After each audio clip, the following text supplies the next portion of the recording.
വിശദാംശങ്ങളിലേക്ക് പോകാം. കേരള കലാമണ്ഡലത്തിൽ ഇനി മുതൽ മാംസാഹാരവും വിളമ്പും. മാസത്തിൽ 2 തവണ ചിക്കൻ ബിരിയാണി നൽകാനാണ് തീരുമാനം. 94 വർഷത്തെ ചരിത്രമാണ് വഴിമാറുന്നത്. അനീഷ് ആന്റണി വിവരങ്ങൾ നൽകും. അനീഷ്, ഈ തീരുമാനം എങ്ങനെ വന്നു? ഫിജി, കലാമണ്ഡലം ആരംഭിച്ച് 94 വർഷത്തിന് ശേഷമാണ് ആദ്യമായി ഇത്തരത്തിൽ മാംസാഹാരം വിളമ്പിയത്. ഇതുമായി ബന്ധപ്പെട്ട് കഴിഞ്ഞ ദിവസം വിദ്യാർത്ഥികളും അധ്യാപകരും എല്ലാം ചേർന്ന് മാംസാഹാരം ഭക്ഷിച്ചു. ഇത് വിദ്യാർത്ഥികളുടെ ആവശ്യമനുസരിച്ചാണ്. അതായത് വിദ്യാർത്ഥി യൂണിയൻ ഇത്തരത്തിലൊരു കത്ത് നൽകിയിരുന്നു. മാംസാഹാരം കഴിക്കാൻ അനുവദിക്കണമെന്ന് ആവശ്യപ്പെട്ട് കലാമണ്ഡലം ഭരണസമിതിക്ക് ഒരു കത്ത് നൽകി. കത്തിന്റെ അടിസ്ഥാനത്തിലാണ് vice chancellor professor B Ananthakrishnan ഇത് ഈ മാംസാഹാരം കഴിക്കാനായി അനുമതി നൽകിയത്.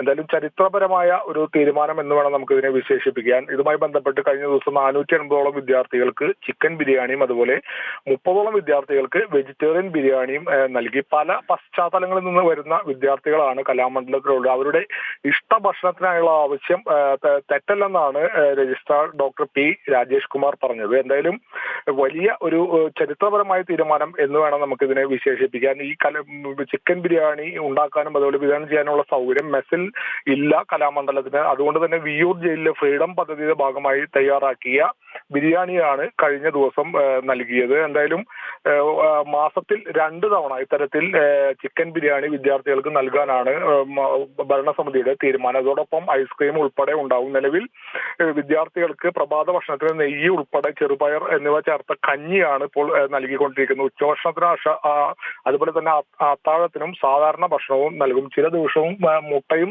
നൽകുന്നുണ്ട്. ഇതിനു പുറമെയാണ് ഇപ്പോൾ മാസത്തിൽ 2 തവണ വിദ്യാർത്ഥികൾക്ക് ചിക്കൻ ബിരിയാണി നൽകാനുള്ള ഒരു ചരിത്രപരമായ തീരുമാനം. ടെലിഫോൺ ലൈനിൽ തുടരണം. നമുക്ക് അവിടുത്തെ VC-യുടെ പ്രതികരണം ഒന്ന് കണ്ട ശേഷം, അനന്തകൃഷ്ണന്റെ പ്രതികരണം കണ്ട ശേഷം തിരികെ എത്താം. 50 പേർ ഒരു ഭക്ഷണം ചൂസ് ചെയ്യുമ്പോൾ അതിനെതിരെ നമുക്ക് കണ്ണടച്ച് നിൽക്കാൻ പറ്റില്ല എന്ന ഒറ്റ കാരണമാണ് ഇപ്പോൾ ഉള്ളത്. മറ്റ് ശാസ്ത്രീയ കാര്യങ്ങളൊക്കെ പിന്നീട് നമുക്ക് പരിഗണിക്കാം അല്ലെങ്കിൽ ആലോചിക്കാം. സ്വാഭാവികമായിട്ട് ഒരു സർക്കാർ സംവിധാനം ആയതുകൊണ്ട് തന്നെ സുരക്ഷാ കാര്യങ്ങളെല്ലാം മുൻനിർത്തി അത് ഉറപ്പുവരുത്തിക്കൊണ്ടാണ് അവിടുത്തെ തരത്തിൽ ഭക്ഷണം എത്തിച്ചത്. പലപ്പോഴും ഉയർന്നു വന്ന ഒരു പ്രശ്നം, കുട്ടികൾക്ക് ഭക്ഷണം അവർക്ക് ഇഷ്ടപ്പെട്ട ഭക്ഷണം കിട്ടുന്നില്ല.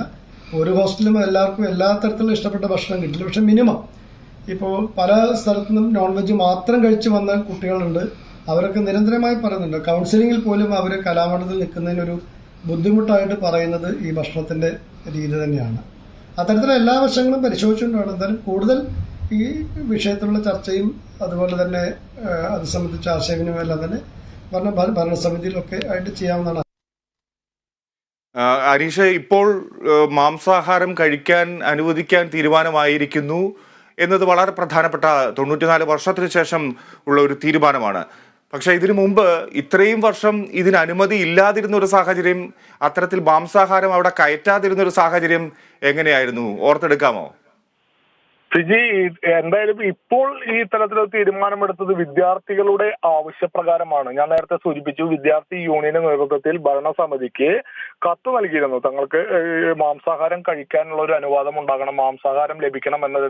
നമുക്ക് ഇതിന് മനസ്സിലാക്കേണ്ടത്, നേരത്തെ ഇത്തരത്തിലൊരു ആവശ്യവുമായി വിദ്യാർത്ഥികൾ സംഘടിച്ച് അത്തരത്തിലൊരു ആവശ്യം ഒരുപക്ഷെ ഭരണസമിതിക്ക് മുന്നിൽ വെച്ചിട്ടുണ്ടാവില്ല. അതുകൊണ്ടായിരിക്കണം അങ്ങനെ ഒരു തീരുമാനത്തിലേക്കോ അല്ലെങ്കിൽ അത്തരത്തിലൊരു ചർച്ചകളിലേക്കോ വരാഞ്ഞത്.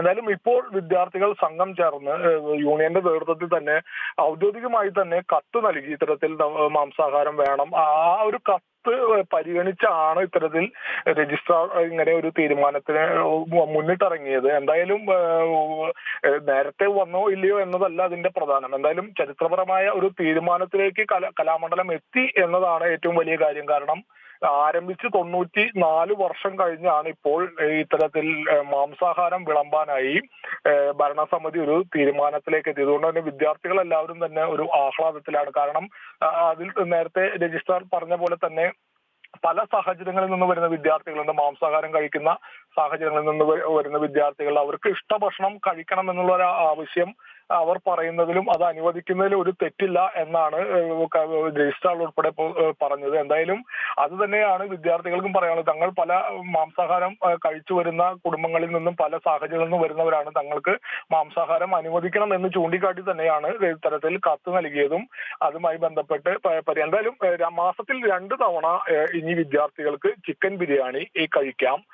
മറ്റ് നൽകിക്കൊണ്ടിരിക്കുന്ന ഭക്ഷണങ്ങളെല്ലാം അതുപോലെ തന്നെ ഉണ്ടാകും. അതോടൊപ്പം ഐസ്ക്രീമും ഉണ്ടാകും. ഇപ്പോൾ നിലവിൽ അവിടെ മെസ്സിൽ സൗകര്യമില്ലാത്തതിനാൽ ഫ്രീഡം ജയിലിൽ വിയൂർ ജയിലിൽ നിന്നുണ്ടാക്കുന്ന ഫ്രീഡം ഇതിന്റെ ഭാഗമായിട്ടുള്ള ബിരിയാണിയാണ് ഇപ്പോൾ അവിടെ വിതരണം ചെയ്യുന്നത്. എന്തായാലും വരും നാളുകളിൽ ഒരുപക്ഷെ അവിടെ മെസ്സിൽ ഇതിന് അവിടെ തന്നെ ഉണ്ടാക്കാനുള്ള സൗകര്യങ്ങൾ ഉൾപ്പെടെ ചെയ്തേക്കാം എന്നൊരു സൂചന കൂടിയുണ്ട്. എന്തായാലും വിദ്യാർത്ഥികൾ ആഹ്ലാദത്തിലാണ്. ചരിത്രപരമായ ഇത്തരത്തിലൊരു തീരുമാനം കലാമണ്ഡലം ഭരണസമിതി ഞാൻ തിരിച്ചെത്താം. ഇപ്പോൾ